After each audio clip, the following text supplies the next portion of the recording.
Okay, so first and foremost, thank you so much, everyone, for coming to this seminar. My name is Gavin, and once again, thank you so much, Professor NG, for giving that lovely introduction. So, as you've heard, I am a Year 2 for Science and Technology student, and so today I'll be presenting on my talk here, titled Lost and Found Me. So, just a sort of like a brief introduction. Today I'll be talking about my family, my friends, and lastly myself. And so here you can see it's my family. Actually, no, before that, before I begin like introducing anything about my life or anything about what I have to share with all of you today, let me just pose all of you a series of questions. It's actually very similar to what Xiao introduced earlier. It's the Emperor's 3 questions. And the 3 questions are as follows. First and foremost, what is the most important time? And secondly, who is the most important person? And thirdly, what is the most important thing to be doing? And so some of you, if you've gone through Professor NG's mindfulness course, you would have already known the answers to these questions. But for those who haven't, I'd like to ask all of you to just keep these questions in mind and just take note of what your initial answers would be and what they end up becoming at the end of my talk. And so as I was saying earlier, this is my family. As you can see, I have 2 younger siblings. One of them is actually year 3 in psychology in US, and the other one is in her A-levels year 2 in junior college. And so I wasn't always a very good kid, I would say.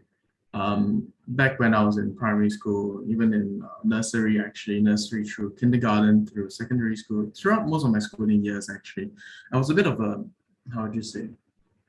I was a bit of a, what most would understand to be a problem child. I was never really someone who could get along very well with the people around me. I always got into trouble in school. I was always in and out of the discipline master or mistress's office. My parents had to come down regularly to talk to the staff and just to sort of like bail me out of a lot of trouble. And it really didn't help that like I wasn't particularly good in my studies either. And I never really I never really got along very well with anyone in school. I was the kid that was ostracized, but not with a good reason actually. Like on hindsight, it was really just because I was just that one annoying kid that nobody really liked. And so it was only until like secondary 4 that I started to realize that, oh wait, I'm actually a bit of an annoyance, and it's not really nice what I've been doing to everyone. And that's sort of like how I got to like sort of get on my feet and learn to be a better person. And so back to what I was saying. Throughout my childhood, I've always given my parents a lot of problems, and it got to the point where like even if I did do something right, like it would never be enough. So during my PSLE year in primary 6, I scored a 257 PSLE. I mean, to me, it was a pretty decent score. But even then, like my parents, my mother especially, was very disappointed.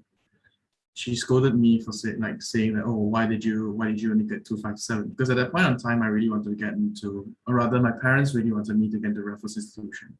When I say what happened was with that score that I had at that year, it was 2013. Yeah, it wasn't enough. And I ended up going to Hwa Chong Institution instead. But to my parents, it wasn't enough. And that, along with my sort of track record of having like a lot of trouble in school, always having gotten into trouble with school administration. At 13 years of age, my parents finally gave up on me. And I realize now that at that point in time when they gave up on me, they stopped coming to school, they stopped bringing me to school anymore. And every time there was an issue in school and the school administration would request my parents come down, they would just outright refuse. I realized that at the same point when they gave up on me, I gave up on myself. And so I thought that, it, w-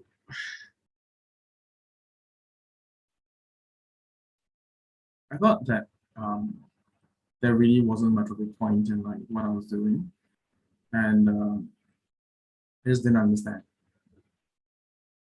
But having come into like the mindfulness course, I actually learned something here. I learned that there's a key difference in giving up on yourself and giving something up. And so this brings me to the first thing one of my first takeaways from the Undefeated Mind in this course, which is the first lesson on judgment. So this lesson comes in two parts, where first and foremost, um, I had learned to not care as much about what other people have to say. So this sounds a bit weird, right? Like why, like you live, like as humans, we live in a social environment. Like of course we need to care about what other people say to you. But here's the thing: oftentimes when like I found that when I got through life that people, no matter what you do, no matter whether you said something right, you said something wrong, you said something good about other people, you said something bad about other people, it doesn't matter because they still have the same impression of you. And it's either that or they just say things and the next day they just forget about it. So in actual fact, like it sounds a bit harsh, but it's really that like as much as people like to comment on others, people like to judge others, nobody really cares about like what goes on in your life because they don't understand you. And everyone will always have something to say regardless of what you do. And so that's sort of like where the first part of the lesson came in, learning not to care as much at least about what other people had to say about you. And the second part, which is the more important one actually, it's not really so much of a worldview, but really just a way that you practice like mindfulness in a sense, which is non-judgment in the way that you live life. Um, just because like everyone will always have something to say about you, and everyone will always have something to comment. Um, it doesn't mean that you you need to live life exactly as they did. So that brings me to my other point. Um, sorry. Okay, I'm so sorry. I need to interrupt my presentation here. Did my slides stop sharing, or is there an issue here?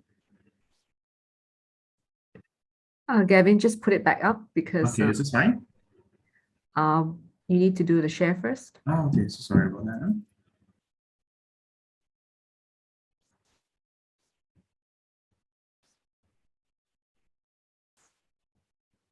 Thank you.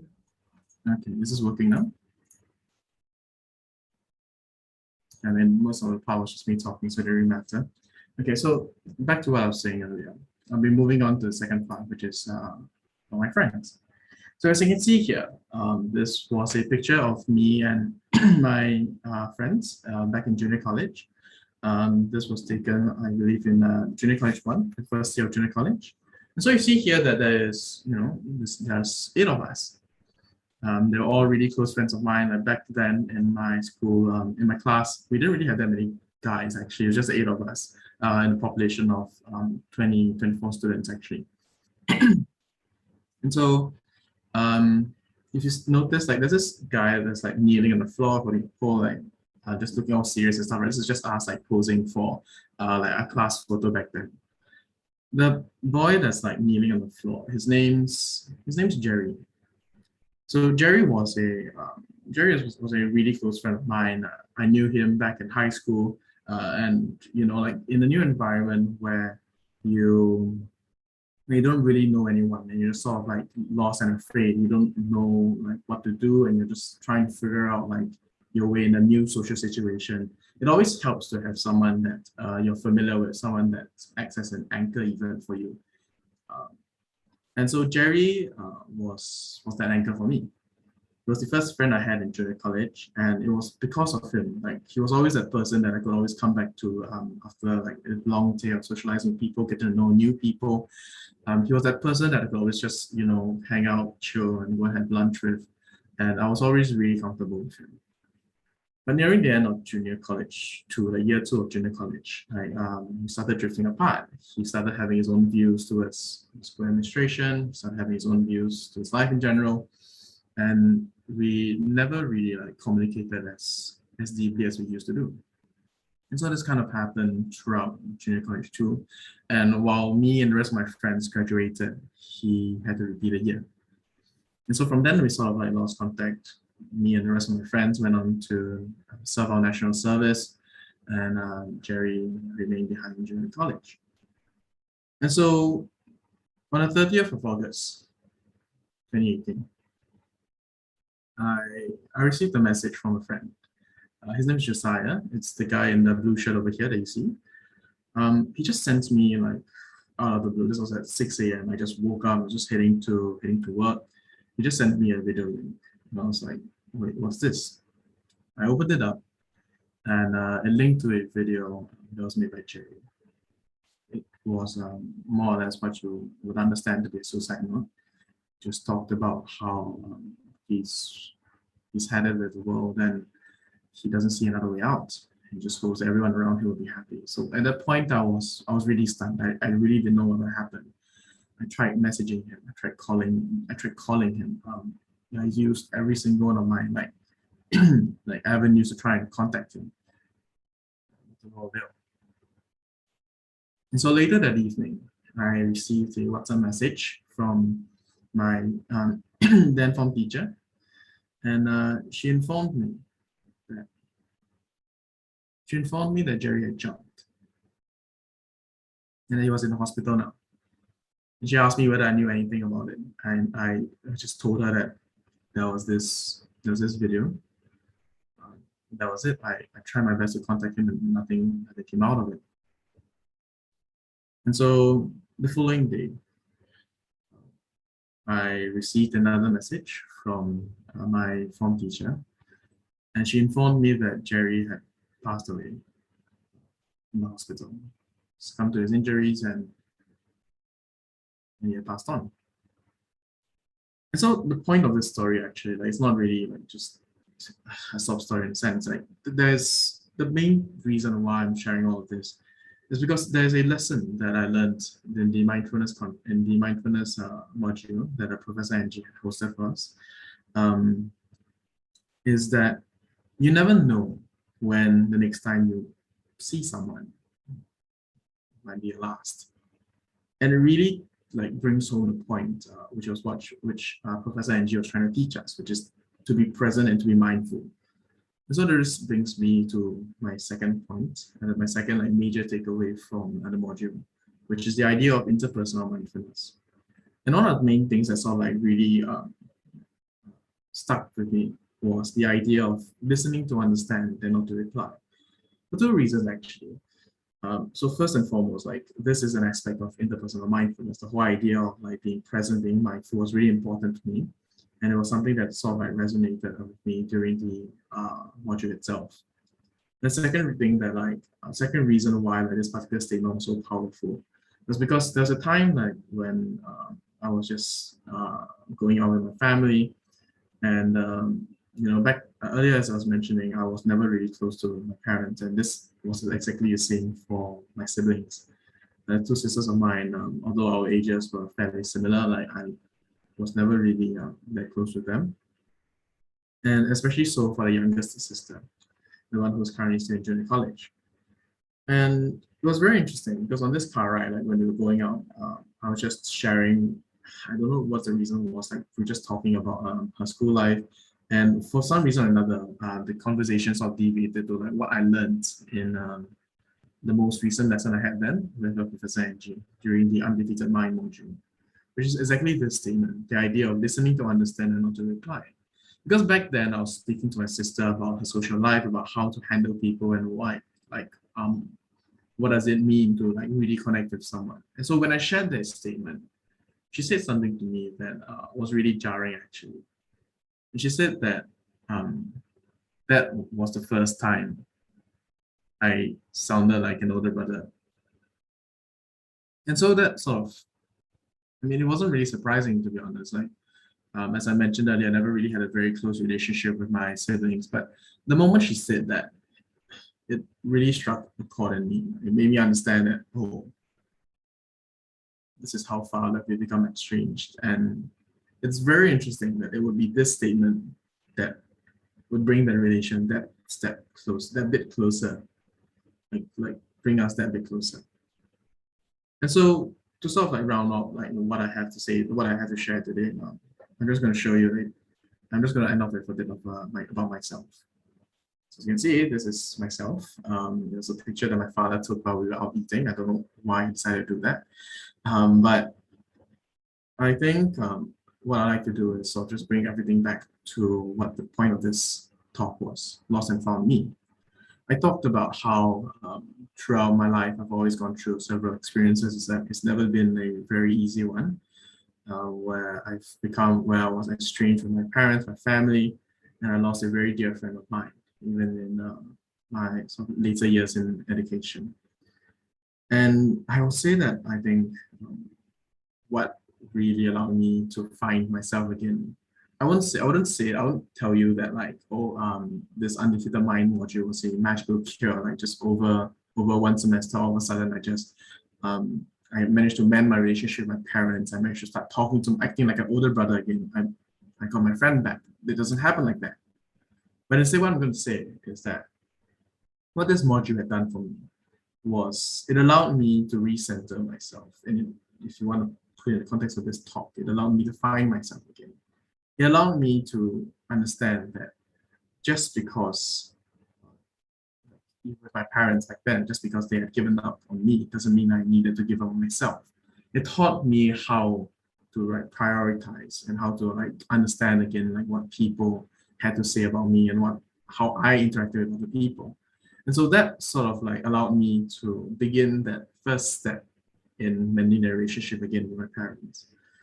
And